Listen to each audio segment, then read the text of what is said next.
ஆண்டவரோடு கூட உரையாடுகின்ற பொழுது, ஆண்டவர் நம்மோடு கூட உரையாடுகின்ற பொழுது நம்முடைய இருதயம் கொழுந்து விட்டு எரியும். உடன் பயணிப்பவர் சாதாரணமாக வந்து போகிறவர் அல்ல. நாம் ஒன்றை கருத்திலே கொள்ள வேண்டும். உடன் பயணிக்கின்ற, நம்மோடு கூட உடன் பயணிக்கின்ற இயேசு சாதாரணமாக நம்மோடு கூட சேர்ந்து ஒரு டைமுக்கு வந்துட்டு போகின்றவர் அல்ல.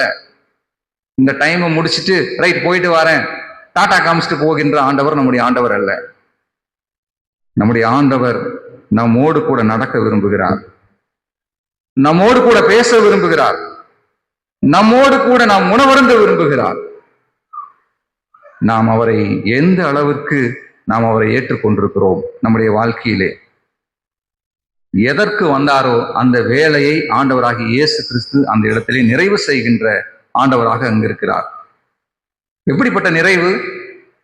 வருகின்ற பொழுது அவர்கள் குழப்பத்து, ஆரம்பத்திலே நான் சொன்னேன், குழப்பத்தோடு வந்தார்கள்,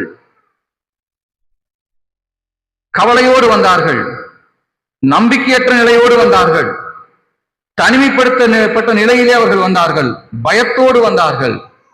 எங்கே? எம்மாவூருக்கு வருகின்ற வழியிலே.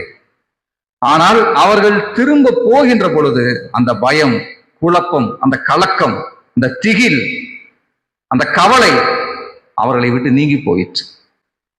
அவர்களிடத்தில் அது இல்லை.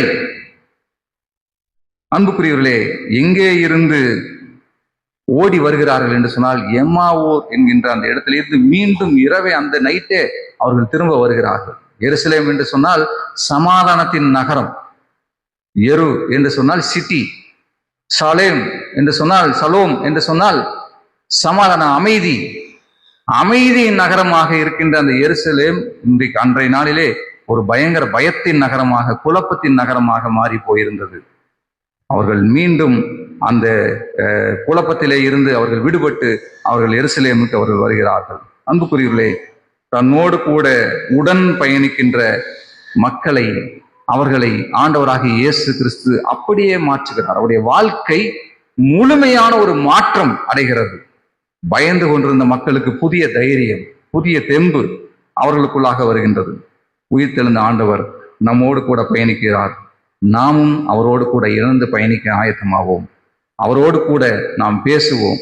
அவரோடு கூட அவருடைய திருப்பந்தியிலே பங்கு பெறுகின்ற பொழுதெல்லாம் உயிர்த்த ஆண்டவர் எனக்காக உயிர்த்தெழுந்தார் என்கிற நம்பிக்கையோடு நாம் தொடர்ந்து கிறிஸ்து உயிர்த்தெழுந்தார் என்கின்ற செய்தியை நம்முடைய வாழ்விலே நாம் வாழ்ந்து காட்டுவோம்.